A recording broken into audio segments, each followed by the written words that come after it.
कल एडमिनिस्ट्रेशन की जानिब से एक ऑर्डर सामने आया जिसमें बताया गया कि श्रीनगर के रूरल इलाकों में और गांदरबल में तकरीबन 37 ऐसे स्प्रिंग्स हैं, चश्मे हैं, जिन्हें कंटामिनेटेड डिक्लेयर कर दिया गया, डिटेक्ट किया गया कि उनमें जो है परेशानी है, वो पानी आप पीने के लिए इस्तेमाल नहीं कर सकते हैं। और ये कुल मिला के 37 वाटर बॉडीज बनती है और ये गांदरबल और उसके साथ साथ जो रूरल एरियाज है श्रीनगर के आउटस्कर्ट्स हैं उनमें फॉल करता है। और ये जल शक्ति डिपार्टमेंट की तरफ से नोटिस आया।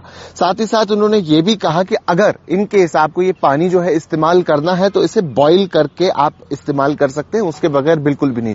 यूजुअली हमने ऐसा सुना है कि चश्मे का पानी जो है काफी साफ होता है, सेहत के लिए अच्छा होता है और ओवरऑल जो है काफी मुफीद रहता है। लेकिन इस नोटिस के बाद तमाम उन लोगों को जो है ख्याल बरतने की जरूरत है वो पानी इस्तेमाल करने से पहले। और गांदरबल डिस्ट्रिक्ट और श्रीनगर डिस्ट्रिक्ट में जहां 40 स्प्रिंग्स से सैंपल कलेक्ट किए गए थे और उसमें से 37 ऐसे चश्मे हैं जो जिसमें बैक्टीरिया जो है बैक्टीरियोलॉजिकल पॉजिटिव बताए गए हैं और इन्हें ह्यूमन कंजप्शन के लिए यानी पीने के लिए इस्तेमाल करने के लिए जो है अनफिट बताया गया है।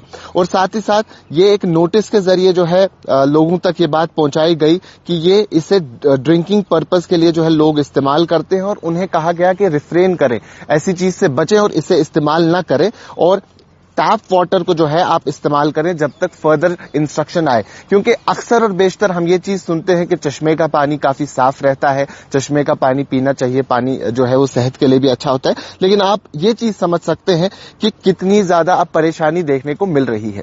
अब ये और कई और सारी जो है डायरेक्टली और इनडायरेक्टली चीजें लिंक्ड है। सबसे पहले मैं वाटर क्राइसिस के हवाले से बात करता हूं। अगर श्रीनगर की बात करें, एज पर ए सोर्स, जो एक सोर्स है इस डिपार्टमेंट में, उन्होंने कहा कि श्रीनगर सिटी में 90 मिलियन गैलन जो है पर डे हमें जरूरत है इस्तेमाल करने के लिए और तकरीबन हमारे पास 30 mgd ही मिलता है। यानी जितनी जरूरत है उसके आधे का आधा ही अवेलेबल है। यानी अगर हमें 90 जरूरत है तो हमारे पास अवेलेबल जो सिर्फ है वो 30 है। तो आप समझ सकते हैं कि कितना क्राइसिस है ऑलरेडी पानी का। और उसके बाद हम जो है केटर नहीं कर पाते हैं, जितनी भी जरूरतें हमारी हैं वो पूरी नहीं कर पाते हैं। उसके बाद अगर आप एक ऑफिशियल रिपोर्ट के जरिए जो मीडिया सेंटर्स ने, मीडिया आउटलेट्स ने इस पे खबर की थी, तो उन्होंने भी ये चीजों को रिपोर्ट किया है कि सेवरल एरिया जो है श्रीनगर के, खासतौर पर अगर श्रीनगर की बात करें तो वहां वाटर क्राइसिस है। जो पाइप सर्विस है उसमें पानी जो है पीने का पानी खासतौर पे उसमें काफी ज्यादा परेशानी जो है वो देखने को मिलती है। अवेलेबिलिटी ऑफ वाटर नहीं है, तो जितना पानी जरूरत है उतनी अवेलेबिलिटी उसमें नहीं है। तो वो एक बहुत बड़ा इशू है जिसको टैकल करने की जरूरत है। वो किस तरीके से टैकल होगा वो देखने वाली बात है। अगर हम निशात की बात करें तो निशात से पानी जो है आता था और अलग अलग इलाकों को उससे बेनिफिट मिलता था। लेकिन अब वाटर सोर्स इतना कम हो गया है, ड्राई हो गया है, अब जो है पानी डल से ले जाया जाता है, उससे साफ किया जाता है, लेकिन वो उस लेवल पे साफ नहीं हो पाता है जैसा वो होना चाहिए। जो पीने का पानी की जरूरतें हैं, जो चीजें उसमें मिकदार होनी चाहिए वो उसमें नहीं मिलती है। उसके साथ साथ क्लाइमेट की अगर बात करें, पिछले कुछ वक्त से रेनफॉल डेफिसिट भी हम हैं, यानी बारिशें जितनी होनी चाहिए उतनी बारिशें नहीं हो रही है। तो उसके चलते जो हमारी वाटर बॉडीज हैं वो भी खुश्क हो रही है, उनमें जो वाटर लेवल है वो कम हो रहा है। यानी जितना पानी होना चाहिए था, जितने पानी की जरूरत थी और जितना पानी एक वाटर बॉडी में होना चाहिए जिससे हमारी जितनी भी चीजें हैं वो पूरी हो जानी चाहिए, लेकिन वो नहीं हो पा रही है। उसका रीजन, सबसे बड़ा रीजन क्लाइमेट चेंज।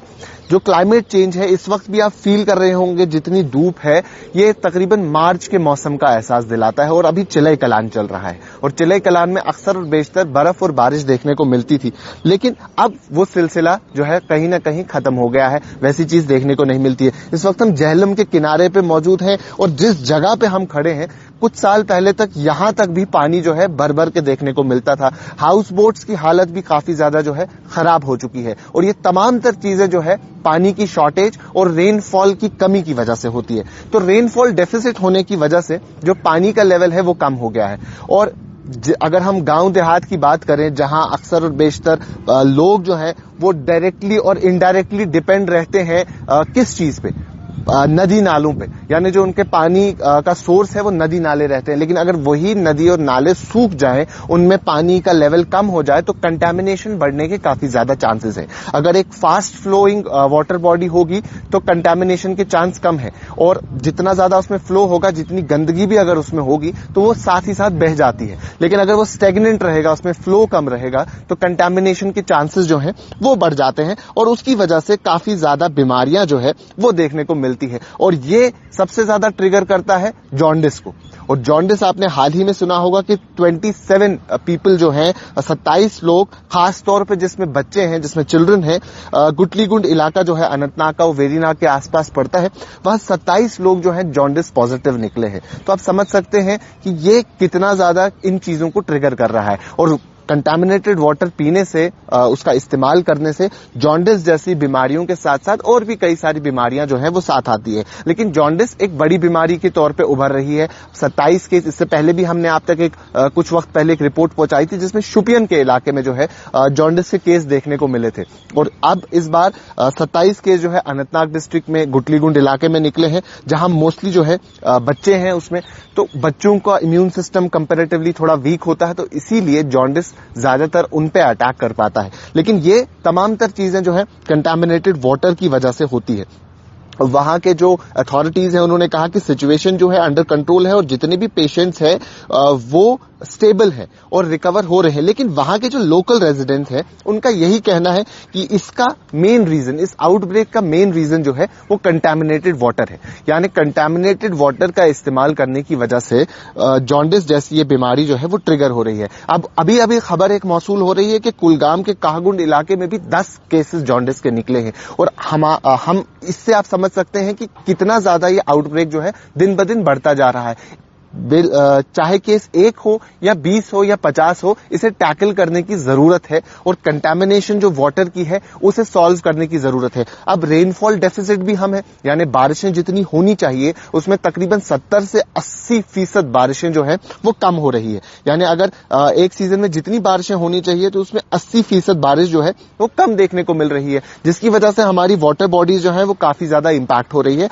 और ओवरऑल हमें जो है इससे नुकसान फेस करना पड़ रहा है। अब इसका इलाज क्या है, किस तरीके से इसे टैकल कर सकते हैं, वो जो इससे जानने वाले हैं वो लोग बेहतर बता सकते हैं। लेकिन अभी जहलम की हालत भी आप देख सकते हैं, ये एक मेन वाटर बॉडी है। लेकिन अगर आप कुलगाम, अनंतनाग, शोपियन, पुलवामा, इन इलाकों में भी जाते हैं जहां पानी की सोर्स जो है उसमें काफी कंटामिनेशन देखने को मिलती है। तो अगर शुपियन की बात करें, वहां के लोकल से हमने बात की, जहां से पानी आता है, मेन शुपियन टाउन के लिए फिल्ट्रेशन प्लांट भी अवेलेबल है। फिल्ट्रेशन से सेडिमेंटेशन लेवल, उसकी जो गंध है वो उससे नीचे बिठाया जाता है। बाकी जो साफ और शिफाफ पानी जो दिखने में साफ होता है, वो बेहतर वही जानते हैं कि वो पीने के लिए कितना मुफीद है, लेकिन दिखने में तो वो साफ होता है, और वही पानी हमारे पास आता है। और उसके साथ साथ लोगों की भी रिस्पॉन्सिबिलिटी है। अक्सर और बेशतर आपने देखा होगा वो मकान जो बंद के बिल्कुल आसपास है, फिर चाहे वो दूध गंगा का बंद हो या जहलम का बंद हो, उनकी जो ड्रेनेज की पाइप है वो डायरेक्टली जो है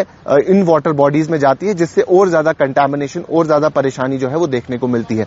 सेम हाल दूध गंगा का हमने जिक्र किया। अगर आप दूध गंगा जाएंगे, आप क्रालपुरा से लेकर रामबाग तक देखें, जो उसकी हालत है, कचरा वहां मौजूद है। उसके साथ साथ पानी जितना होना चाहिए इस सीजन में उतना इस सीजन में है नहीं। और ये बात सर्दियों की नहीं, मौसम सरमा की नहीं है, बल्कि अगर आप गर्मियों के मौसम में भी जाते हैं, जो वाटर फ्लो गर्मियों के मौसम में अक्सर वाटर बॉडीज में देखने को मिलता है, वो पिछले कुछ साल से काफी कम हो गया है, रिसीड हो गया है, वाटर लेवल काफी कम हो गई है, जिसकी वजह से और बीमारियां जो है वो फैलती है। अब ये एक बार मैं आपको बता दूं कि अक्सर होता क्यों है। अगर वाटर लेवल आपकी तेज होगी, पानी का बहाव अच्छा होगा, फ्लो अच्छा होगा, और आपने भी ये बात सुनी होगी कि चलते हुए पानी में गंदगी के चांसेस कम होते हैं। चलता हुआ पानी जो है हम पीने के लिए इस्तेमाल कर सकते हैं। वो इसीलिए कहा जाता है क्योंकि उसका फ्लो तेज होता है, और वो अपने जितनी भी उसमें गंद गलाजत जमा हो गई होती है बाय एनी वे, वो सारी की गलाजत जो है वो निकल जाती है। लेकिन अगर स्टैग्नेंट वाटर है और उसमें फ्लो कम है, तो उसमें परेशानी जो है ज्यादा हो सकती है। खासतौर पे अगर कहीं पॉन्ड है या कहीं ऐसा एक सोर्स है जो बिल्कुल स्टैग्नेंट है, जिसमें बिल्कुल फ्लो नहीं है, तो उसमें कंटामिनेशन के चांसेस आज के वक्त में काफी ज्यादा है। और इसी के चलते आप समझ सकते हैं कि 40 सैंपल लिए गए थे और 40 में से 37 सैंपल जो है वो पॉजिटिव आए हैं, जिसमें बताया गया है कि इसमें एक ऐसा बैक्टीरिया है जिसे हम पीने के लिए जो है इस्तेमाल नहीं कर सकते। तो तमाम तर लोग, खासतौर पर श्रीनगर के आउटस्कर्ट्स में, गांदरबल में, जिन्हें मना किया गया है उन स्प्रिंग से पानी लेने के लिए, उन चश्मे से पानी लेने के लिए जो वो पीने के लिए इस्तेमाल करते थे, वो बिल्कुल न करें, बीमारियों से बचे। और साथ ही साथ जो अनंतनाग और कुलगाम जैसे इलाकों में ये आउटब्रेक हो रहा है, वहां भी अथॉरिटीज ने कहा कि हमने डोर टू डोर कैंपेन जो है वो लॉन्च की है और हम लोगों को अवेयर कर रहे हैं कि किस तरीके से इस बीमारी से जो है बचा जा सके। हम सिर्फ उम्मीद कर सकते हैं कि आने वाले वक्त में जो है ये बीमारियां और न फैले और जिस तरीके से अभी हमारे स्प्रिंग्स, जिन्हें अनसेफ डिक्लेयर किया गया पीने के लिए, वो ठीक हो जाए विद टाइम। वो सारी चीजें, वो प्रोसेस जो उसमें होता है वो हो जाए और हमारे घरों में जो है प्रॉपर पानी आए ताकि हम इन बीमारियों का शिकार ना हो। अभी के लिए इतना ही।